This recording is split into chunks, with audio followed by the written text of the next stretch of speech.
Bonjour et bienvenue sur ma chaîne YouTube. Je vous poste aujourd'hui tous les gâteaux que j'ai préparés pour la fête de l'Aïd.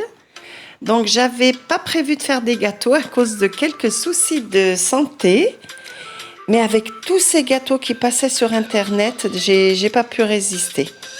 Donc, j'ai quand même fait quelques gâteaux. Voici donc la présentation.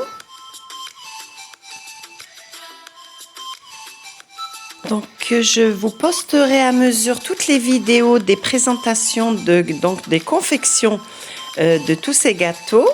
Donc, celles qui sont déjà prêtes, vous trouverez le lien dans la barre de description.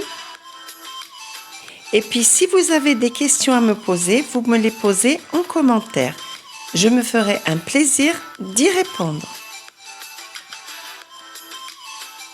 Donc, je vous ai ramené quelques nouvelles recettes.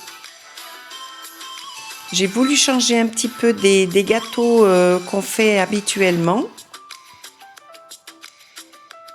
mais toujours avec une préparation très facile et à la portée de tous.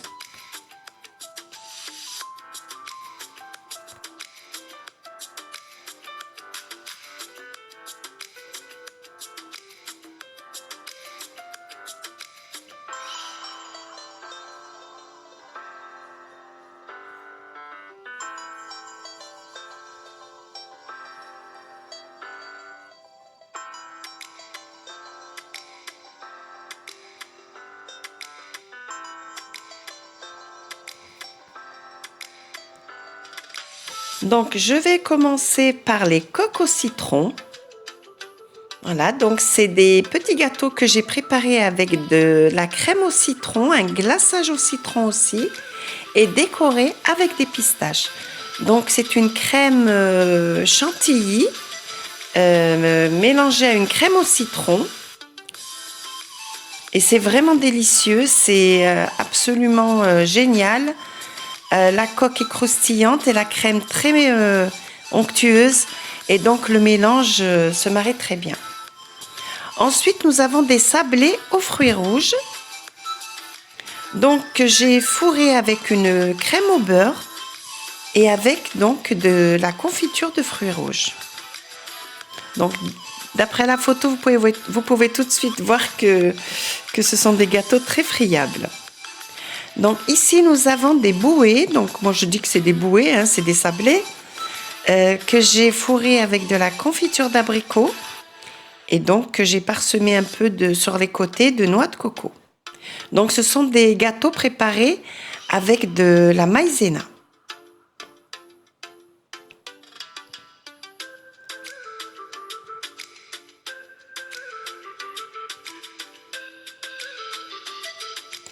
Ensuite, ici, nous avons Rebiyat el-Warqa. Je vous ai posté la vidéo il y a quelques jours. Donc, je vous remettrai donc le lien sur la barre de description. Donc, comme je vous le disais dans cette vidéo, ce sont deux présentations différentes avec la même pâte et toutes les deux donc avec de la pâte d'amande. Donc là, nous avons Zelig, c'est le gâteau sans cuisson, avec une décoration avec 3 chocolats différents. Donc c'était simplement pour changer de la décoration traditionnelle qu'on présente avec le millefeuille.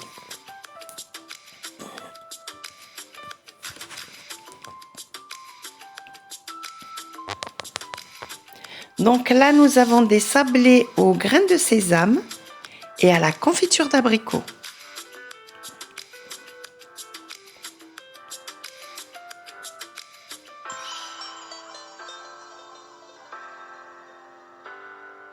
Donc tous ces gâteaux sont très friables, très moelleux. En fait, c'est ce qu'on cherche dans un gâteau, hein, qu'il ne soit pas dur sous la dent. Donc, les recettes viendront dans pas longtemps, Inch'Allah. Donc, ici, c'est des makroutes à la noix de coco. C'est un gâteau que j'adore. Je l'avais goûté chez une amie qui me l'avait ramené d'Alger. Et depuis, j'aime bien la préparer. Toute ma famille adore ce gâteau. Donc, il est fourré avec de la pâte de date, hein, comme les makroutes traditionnelles. Et puis, donc, ils sont enrobés de noix de coco et ensuite trempés dans le miel.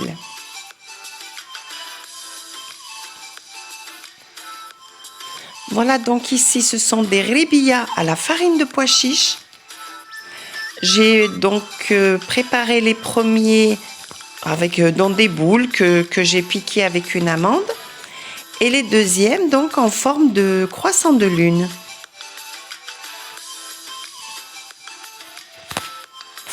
Donc, le rébilla, on le reconnaît donc à sa réussite grâce à toutes ces petites fissures que l'on voit dessus. Donc, tout ceci dépend de la cuisson. Donc, je vous poserai donc la vidéo.